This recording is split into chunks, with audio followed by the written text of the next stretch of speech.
Welcome into the Chiefs Report. I'm your host, Harrison Graham. Some free agency rumors to get into here in just a few minutes, so stay tuned for that. But first, the news of the day. Orlando Brown has been franchise tagged. This according to ESPN's Adam Schefter earlier this morning. The Chiefs are tagging Orlando Brown per league sources. Brown becomes the first free agent to be this offseason to be getting the franchise tag. Of course, the deadline is tomorrow, March 8th, but the Chiefs were not going to wait until then.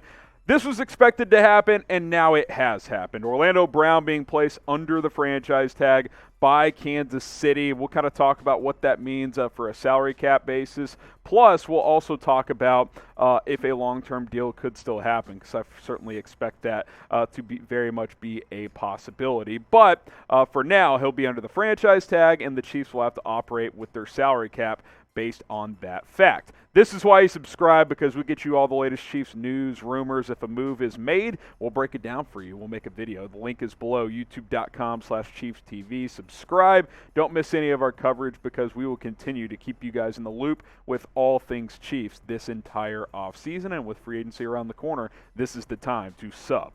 All right, so Brown's been tagged. And that tag price is going to be about $16.5 million. If you guys didn't know, when a player is franchise tagged, his entire contract is the cap hit. So he's going to make $16.5 million this year, at least as of now, and that is what the cap hit would be for Kansas City. Now, what this does, tagging him now, two things. One, it doesn't allow him to hit free agency and let other teams pursue him. And two, it buys the Chiefs and Browns camp 4 more months to get a long-term deal done up until July 15th. That is the deadline for all players who get franchise tagged to get under a long-term extension, and I fully expect that to happen still. I do think a long-term deal gets reached. Now, maybe it doesn't happen until after the NFL draft and after free agency, and after the Chiefs have a better outlook on how their roster is going to round into form, but I do think a deal gets done, and I do think a deal gets done before this upcoming season. That way, we're not doing this whole, charade again next year. And the reason I think that is because the Chiefs traded for this guy to be an anchor on their offensive line for the next decade, and I expect that to happen. And assuming that does happen, you've got a good O-line for years to come. There's no weaknesses. Your quote-unquote weakness would be Lucas Niang at right tackle, and he's not even a weakness. He's just not as good as these other guys are. I mean, your interior of Thuney, Humphrey, and Smith was probably the best in the NFL last year, and they're all under contract for a long time, with Thuney signing a long-term deal a year ago and Humphrey and Smith being rookies a year ago. Then Niang's got 3 more years on his rookie deal as well. But back to Orlando Brown, this is a 10-year left tackle. I mean, he's still 24, 25 years old. He's a very young guy that by the end of last season, you were like, okay, this is why you traded for him. There was a bit of a learning curve, him coming from that run-heavy blocking scheme in Baltimore over to Kansas City, but by the end of the year, he was playing at a very, very high level. So I'm certainly excited to see him tagged because there's no risk now, and hopefully a long-term deal gets done. Are you happy that Orlando Brown is staying in Kansas City? Type Y for yes that you are. Type in for no if you are not. I certainly am happy to see him stay in Kansas City. Let's get into some of these Chiefs news and rumors around free agency now as we move on from Orlando Brown. Report dropping over the weekend on Sunday that Tyrann Mathieu is expected to hit the open market.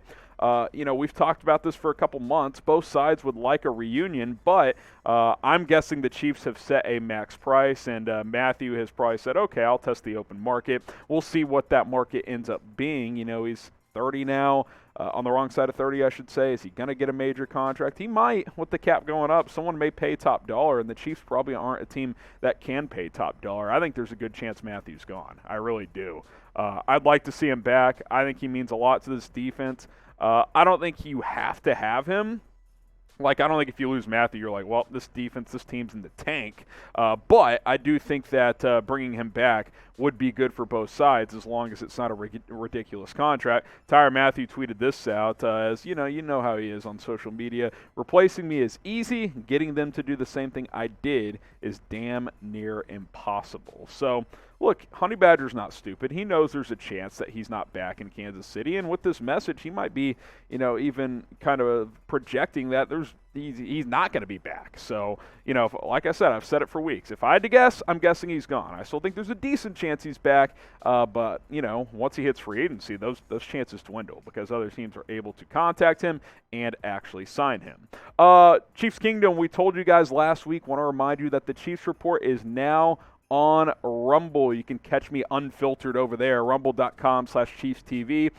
More of the same that you guys see over here, but we just want to expand where we are publishing our content. Go support us on Rumble. It's a censor-free video platform, similar to YouTube here. You can check us out over there. Go support us because the more we grow over there, the more content we can deliver you guys in general. Rumble.com/ChiefsTV. Go check us out right now. Link is in the comments and in the description of this video. Plus, you can go check out other content creators on other subject topics, more sports, news, politics, lots of stuff to check out over on Rumble.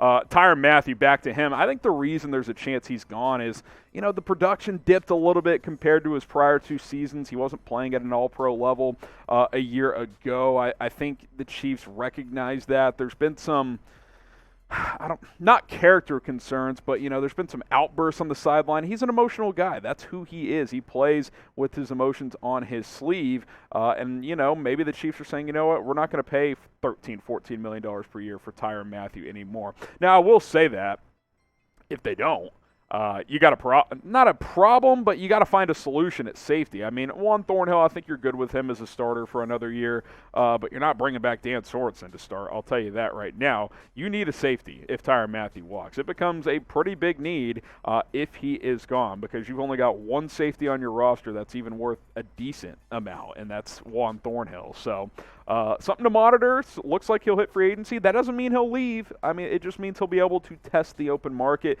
Maybe the Chiefs have told him, hey, go see what you can get out there, come back with your best offer, and, we'll either decide to match it or we will let you walk. So we'll see what happens. Big couple of weeks for Tyrann Mathieu. Where will he play next year? Type KC for the Chiefs, type O for other, as in another team. If you want to go above and beyond, guess what team he will play for in the comments. I promise you this, there will be suitors for Tyrann Mathieu. One more free agency rumor, and then we will sign off here on the Chiefs Report. Mike Williams, could the Chiefs sign him? Well, a report came out that if he hits free agency, if he hits the open market like Tyrann Mathieu, then the Chiefs would have interest. Now, there's a decent chance that the Chargers will either tag him or re-sign him before free agency even starts, so keep that in mind as well. Now, I think we've kind of talked about this for a year now at this place. The Chiefs would like to upgrade at wide receiver 2, and Mike Williams would certainly be that, right? I mean, he put up wide receiver 1 type numbers last year with over 1,100 yards and 9 touchdowns on 15 yards per catch. He's kind of a high wide receiver 2, low wide receiver 1. Obviously, he'd be a wide receiver 2 in this offense with Tyreek Hill involved, but make no mistake, this would be a great get. And honestly, if a decision is to either keep Tyrann Mathieu or go get Mike Williams, you could talk me into either guy, honestly. Williams is younger, sure. The defense takes a hit, but I mean, imagine Williams with Kelsey and Tyreek Hill, the speedy McCold Hardman with Patrick Mahomes as well. I mean, that's dynamic, man. That would be a big time offense. Now, I do think Mike Williams is going to cost a pretty penny, but it could be worth at least looking into. So we'll see. I think if he hits the open market, keep an eye on this one. Obviously, the next 24 hours will be big for Williams to see if the Chargers place him under the franchise tag, because he is certainly a candidate to be tagged by LA.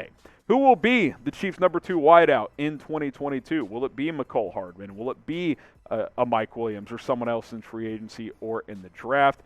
Take a prediction, take a guess down in the comments. Who will be the Chiefs' number 2 wide receiver next season?